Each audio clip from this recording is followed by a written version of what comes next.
자, 이번에는 그 스파이스를 이용해서 플랩 렉터파이어를 직접 한번 해석을 해 보도록 하겠습니다. 자, 이를 위해서는 여러분 퀵 스튜디오 이용해서 플랩 렉터파이어를 먼저 그려야 됩니다. 그래서 여러분은 이제 이 회로를 한번 정확하게 그려보고, 그 다음에 이번에는 이제 교류기 때문에 시간적인 파형을 봐야 됩니다. 그 시간별로 그 출력 파형이 어떻게 변하는지 여러분이 확인을 하는 시간을 가지겠습니다. 교류라서 이 교류를 DC로 이제 바꿔줘야 되는데요. 우리 집에 들어오는 교류를 보면 우리 대한민국은 220V입니다. 220V라서 교류가 이렇게 있으면 위로 얼마만큼 가는 거예요? 220V 플러스만큼 갔다가 아래로도 마이너스 220V만큼 갑니다. 그러니까 플러스 마이너스를 왔다 갔다 하게 돼요. 근데 왔다 갔다 할 때 요 주기 혹은 주파수 이게 얼마인가 하면, 자, 우리나라는 60Hz를 사용하겠습니다. 1초에 60번 왔다 갔다 한다는 거죠. 그래서 우리가 입력으로 삼을 때는 60Hz 220V를 기준으로 입력을 삼아서 계산을 해야 되고요.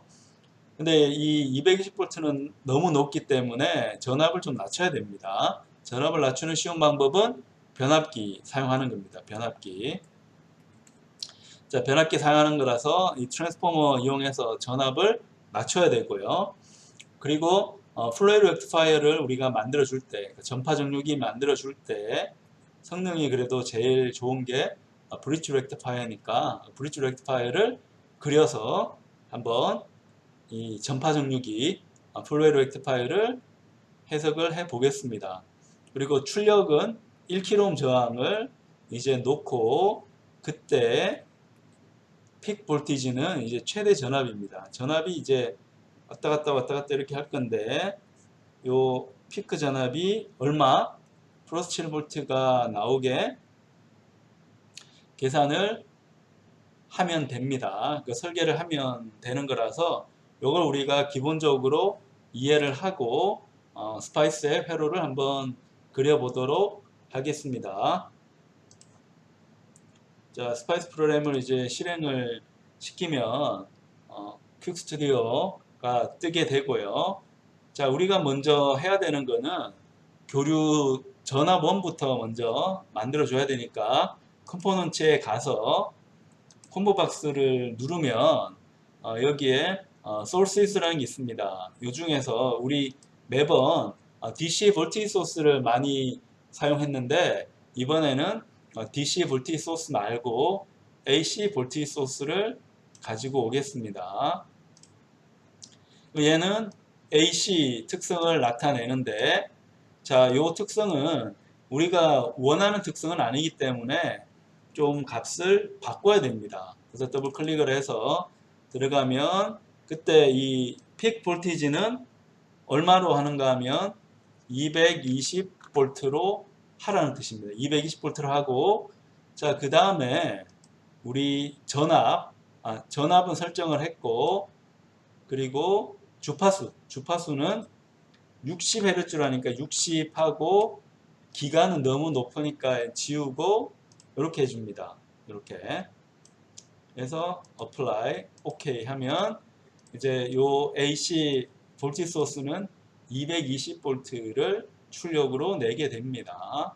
그래서 요걸 우리가 한번 관찰은 해 볼 텐데, 자, 일단 요 전압 1에 대해서는 50Ω짜리 소스장을 달아주고요. 달아주고, 요게 모양이 좀 안 좋으니까 위로 올려서, 자, 55Ω 달아주고, 출력도 하나 달아줄까요? 출력도. 자, 출력은 우리 1kΩ 한번 달아주겠습니다. 1kΩ. 자, 1kΩ을 달아주겠습니다. 달고, 회로가 다 연결돼야 되니까 와이어로 다 연결을 합니다. 그리고 접지가 필요하죠. 자, 툴바에 있는 그라운드에 가서 눌러서 접지를 또 연결을 해 줍니다.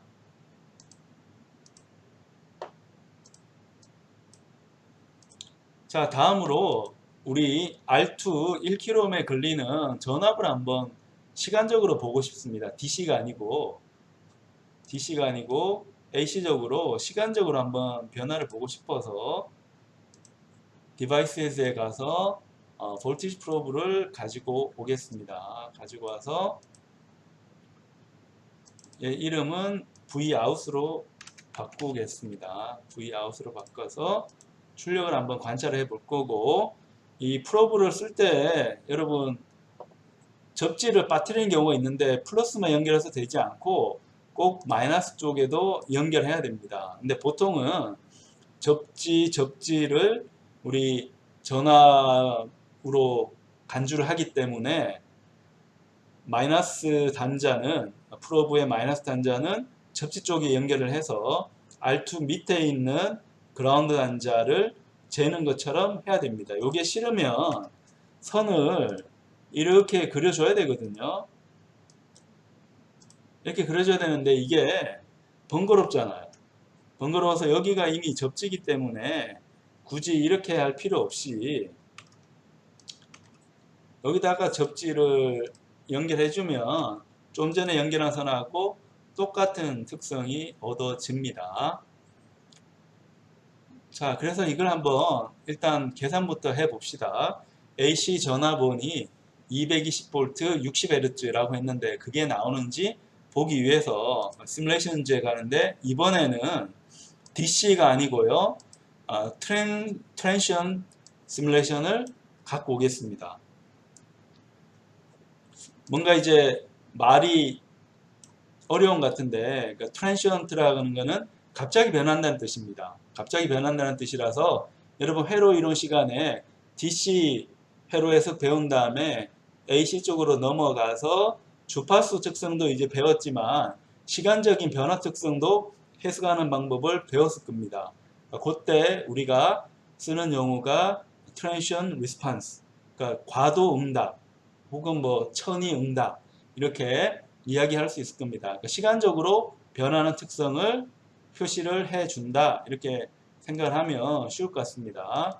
그래서 얘를 더블 클릭해서 들어가면 우리가 보는 영역은 시간인데 0초부터 시작해 가지고 스탑은 어느 정도까지 갈까요? 스탑은 한 100mC까지 갈까요? 100mC까지.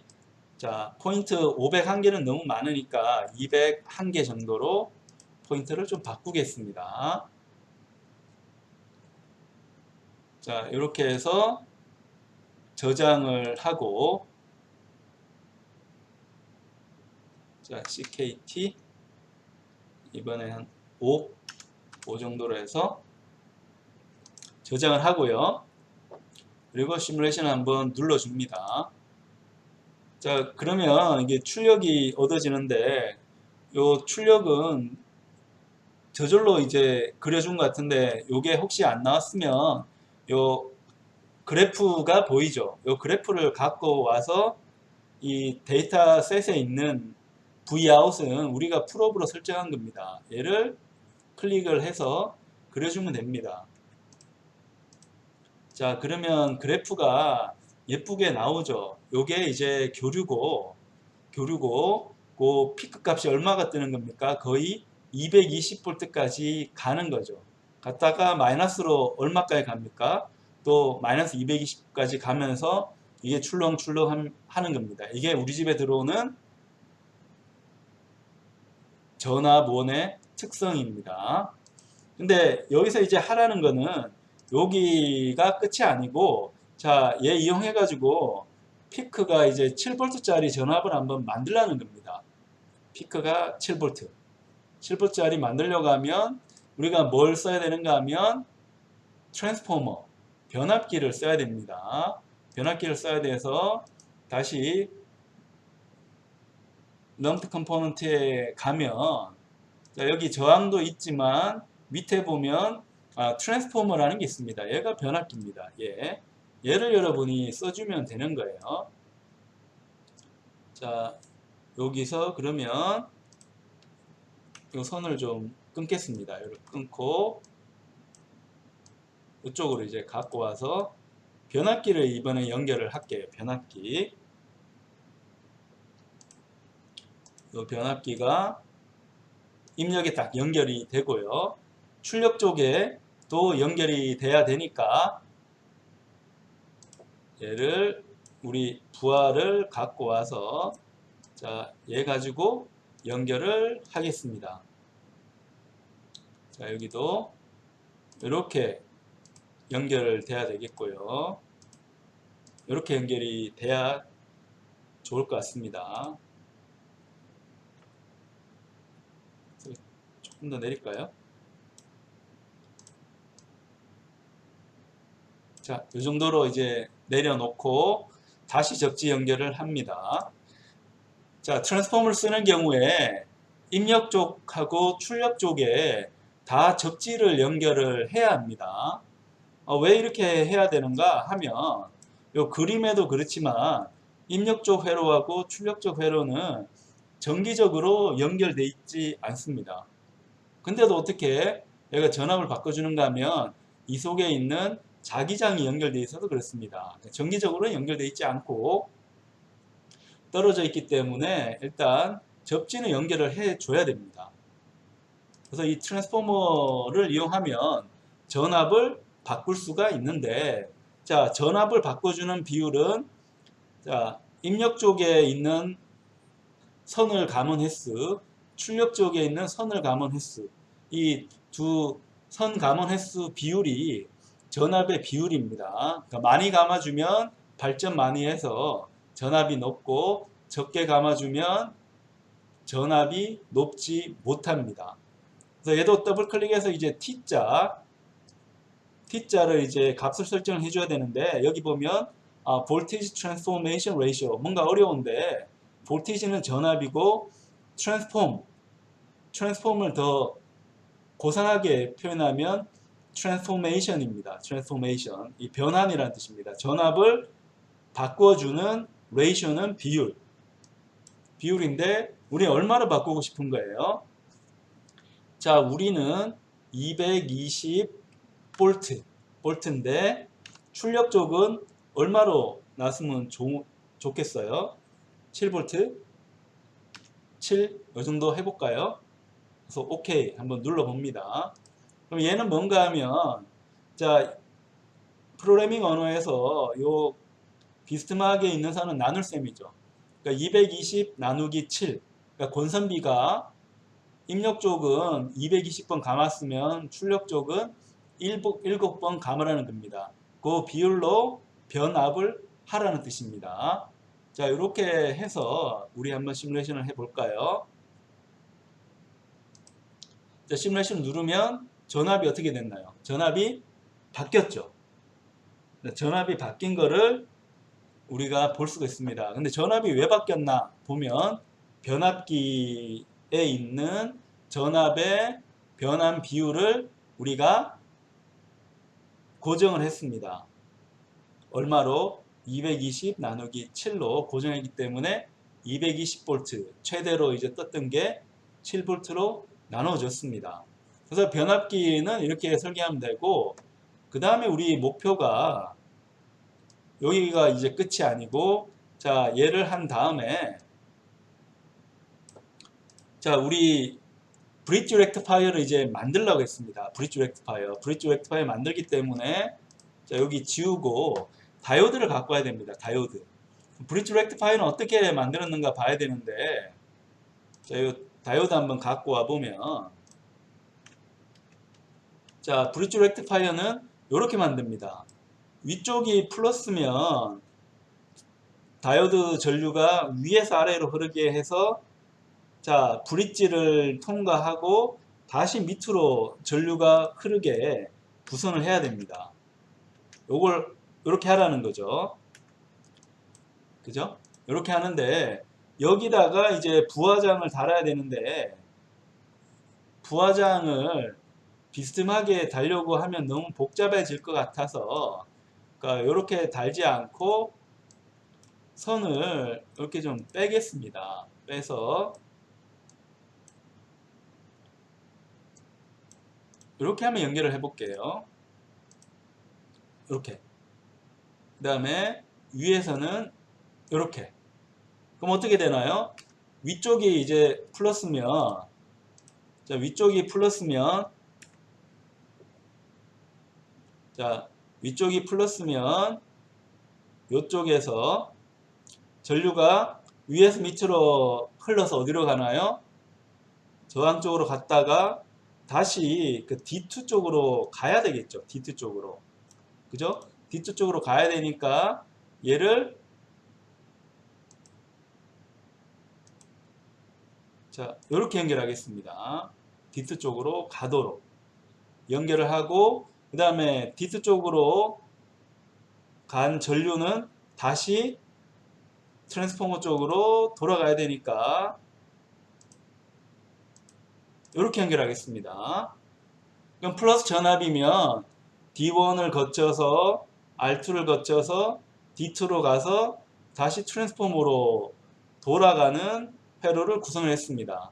자, 원래는 여기에 있는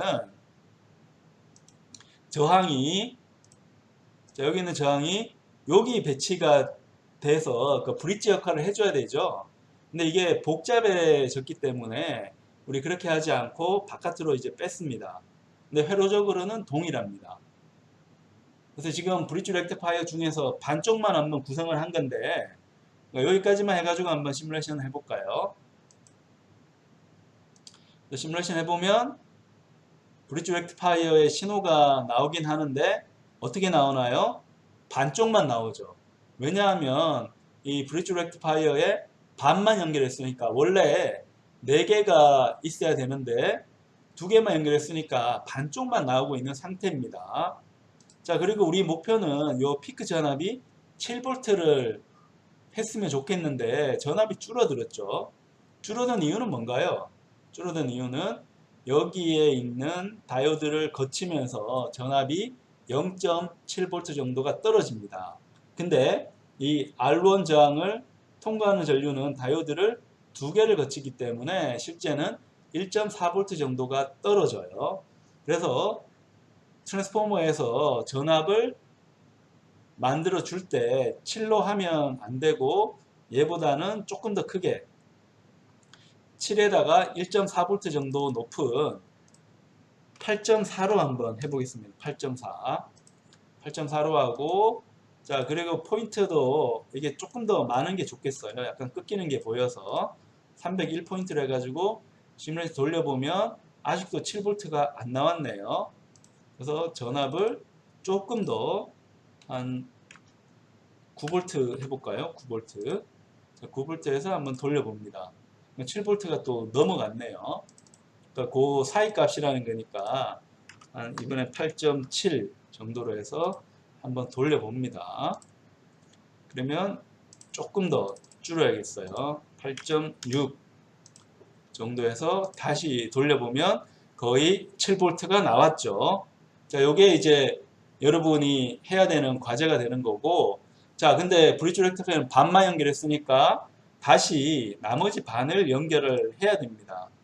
나머지 반 연결하기 위해서 다이오드를 다시 갖고 오는데, 자, 이번에 요 다이오드는 방향이 반대가 돼야 됩니다. 방향이 반대로 연결이 되어 줘야 됩니다. 자, 여기 약간 복잡한데 이렇게 모양도 살짝 좀 모양 바꾸겠습니다. 그래서 이번에는 마이너스로 전압이 들어오게 되면 이번엔 전류가 밑에서 위로 흘려서 가야 되죠. 밑에서 위로 흘려서 브릿지 렉티파이어는 밑에서 위로 흘려서 가야 되니까 요게 여기서도 여기다가 연결이 딱 되어줘야 됩니다. 그래서 복잡하니까 여기로 이렇게 하겠습니다. 자, 그래서 요 브릿지 렉티파이어라서 얘가 이번에는 선이. 자, 이렇게 연결이 돼야 되겠고요. 그럼 밑에가 플러스면 전류가 흘러서 다시 R론으로 갔다가 얘가 어디로 가야 됩니까? R3로 가야 되게 연결을 해야 되겠죠. 그래서 이렇게 연결합니다. 회로가 약간 복잡하긴 한데, 자, 위가 플러스인 경우하고 밑에가 플러스인 경우 전류가 어디로 흐르는가를 봐야 됩니다. 어디로 흐르는가. 그래서 밑에가 플러스인 경우는 D4를 거쳐서 R2로 이제 같은 방향으로 가야 되고, 갔다가 얘가 다시 R3 통해서 트랜스포머 쪽으로 넘어가야 됩니다. 자, 이렇게 연결을 한 다음에 우리 다시 한번 시뮬레이션에서 결과를 보면 회로가 어떻게 되나요? 아까는 이제 파동의 반만 나왔는데 다이오드를 정상적으로 연결했기 때문에 다이오드가 전파 역할을 하는 거죠. 그래서 파동의 전부 다를 한 방향으로만 전류가 흘리도록 정류를 했습니다. 전류를 일정하게 이제 만들어 줬습니다. 여기서 이렇게 7V가 되도록 이렇게 나오고 있는 거 볼 수가 있죠. 회로 연결이 약간 복잡해졌다는 거. 근데 다이오드의 방향을 생각하면 어렵지 않게 여러분이 구성을 해낼 수가 있습니다. 자, 여기까지가 이 보고서 내용에서 요구하는 내용입니다. 60Hz 220V를 걸어주고 트랜스포머하고 브리지 렉티파이 이용해서 저항이 1kΩ인 곳에서 픽 볼티지가 7V가 되게 맞추는 게 목표입니다. 근데 우리가 이제 정류를 한 다음에 실제 5V짜리 출력을 만들고 싶으면 추가적으로 여기서 더 해야 됩니다. 어떤 걸 해줘야 될까요? 일단 전압이 올라갔다가 떨어지니까 이 떨어지지 않도록 여기에 커패시터를 달아줄 필요가 있습니다. 병렬로 커패시터를 달아서 특성을 한번 보겠습니다. 병렬로 한번 달아서, 자, 병렬로 커패시터를 한번 달아 보겠습니다. 그러면 이 커패시터에 충전을 하니까 이 부하장에서 전압 변동되는 특성이 좀 완화가 되겠죠.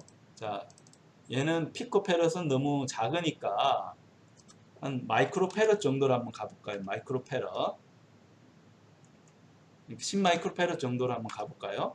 10마이크로페럿 정도로 커패시턴스를 좀 올렸습니다. 올려서 시뮬레이션을 해보면 출력이 올라가다가 어떻게 됩니까? 아까는 확 떨어졌는데 커패시터에 충전했기 때문에 얘가 출렁출렁 합니다. 커패시터 충전했는데 전압이 이제 떨어지면 방전했다가 충전했다가 방전했다가 이걸 왔다 갔다 하게 되고, 요 변동폭을 좀 줄이고 싶으면 커패시턴스를 조금씩 이제 올려가면 됩니다. 여러분 올리면 변동성이 줄어들게 되죠. 줄어들게 되고, 자, 이 줄어드는 특성도 내가 더 줄이고 싶으면 우리가 볼티지 레귤레이터를 써주면 되는데, 볼티지 레귤레이터 중에서도 가장 편한 거는 제너 다이오드입니다. 제너 다이오드. 제너 다이오드인데 난리니어 컴포넌트에 가보면 제너 다이오드가 이제 보이지가 않아요. 그럼 제너 다이오드 어디 있는가 하면 제너 다이오드는 라이브러리라는 데 있습니다. 라이브러리 보면 여기 다이오드가 있는데 G 다이오드라는 게 있습니다. G 다이오드가 바로 제너 다이오드입니다.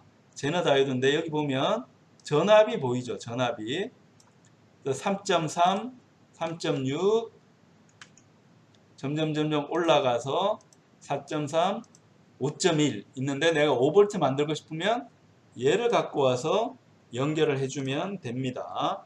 근데 제너 다이오드는 일반 다이오드와 다르게 거꾸로 써야 되니까 전압이 플러스인 곳에 여기 Z자 연결을 해주는 리버스 모드로 사용을 해줘야 됩니다. 그래서 얘를 한번 달아볼까요? 얘를 이렇게 달아서 여기 겹쳤으니까 좀 벌려주고, 그래서 제너 다이오드 5.1V 브레이크다운 일어나는 것을 달아주게 되면 출력 전압이 좀 전에 계산 보면 7V 근방에서 올라갔는데 이 제너 다이오드의 브레이크다운으로 인해서 제너 다이오드 브레이크다운으로 인해서 전압이 이제 5V로 이제 낮아질 겁니다. 낮아지는데 그렇게 되면 지금 8.6V를 걸었는데 8.6V 걸었는데 저항도 없이 이렇게 연결하는 건 좀 위험하기 때문에 여기 5V 말고 7V 금방 되는 거 한번 만들어 보겠습니다. 7V 금방 되는 거. 그래서 7V 금방 되는 게 754가 오히려 7V 금방이네요. 자, 얘는 좀 지우고 이렇게 다시 반대 방향 거꾸로 가서 여기다가 한 7V 나오는 걸로 제너 다이오드를 좀 바꿨습니다. 브레이크다운 볼티지가 한 7V 정도입니다. 그래서 우리가 7V가 필요하면 자, 이렇게 해서 다시 한번 시뮬레이션을 해 봅니다. 해보면 7V보다 약간 낮게 이제 특성이 출렁출렁 하는 거 이제 볼 수가 있고요. 자, 요거는 조금 더 이제 특성을 완화시키려고 하면 요 전압을 지금 6.8V 정도가 되게 좀 맞춰줄 필요가 있습니다. 그래서 전압을 약간 낮춰 볼까요? 8V 정도로 해볼까요? 하면 한 여기서 출력이 좀 왔다 갔다 하네요. 왔다 갔다 하고 조금 더 높이면 8.2. 그래서 특성이 이제 왔다 갔다 하는 거 볼 수가 있고 그 다음에 요 특성을 조금 더 맞춰 주려고 하면 여기 있는 커패시턴스를 좀 더 이제 큰 거를 해주는 것도 방법입니다. 그러니까 1mF로 가면 꽤 높은 커패시턴을 쓴 겁니다. 그러면 요 특성이 거의 평평하게 되는 거 볼 수가 있습니다. 볼 수가 있고 그 다음에 요 회로도 약간 위험한 게 지금 저항 없이만 이렇게 해놓으니까 저항 없이 해놓으니까 자 여기에 이 제너 다이오드의 그 브레이크다운 볼티지가 6.8V인데 거기서 거의 유지하려는 특성이 있거든요. 제너 다이오드는. 근데 얘 입장에서 보면 저항은 병렬로 달린 것밖에 없고 직렬로 뭔가 부하 역할을 할 게 하나 있어 줘야 됩니다. 부하 역할을 할 게 하나 있어 줘야 돼서 우리 좀 전에 본 회로처럼 여기다가 인덕터를 하나 달아주는 것도 방법입니다. 인덕터를 이렇게 달아서 회로 특성을 조금 더 우리가 개선을 해줄 수도 있습니다. 인덕터를. 자, 얘도 값이 너무 작으니까 한 1 밀리헬리 이 정도로 해볼까요? 이 정도로 해서 시뮬레이션 해보면 특성이 이제 비슷하긴 한데 여기서 이제 부하를 잡아주니까 여기 아까처럼 전압을 좀 더 높이더라도 좀 나은 변동성을 우리가 만들어 줄 수는 있습니다. 자, 이렇게 해서 이 브릿지 렉티파이어하고 트랜스포머 이용해서 부하 쪽에 일정한 전압이 걸리게 하는 자, 그런 회로를 우리가 한번 만들어 봤습니다.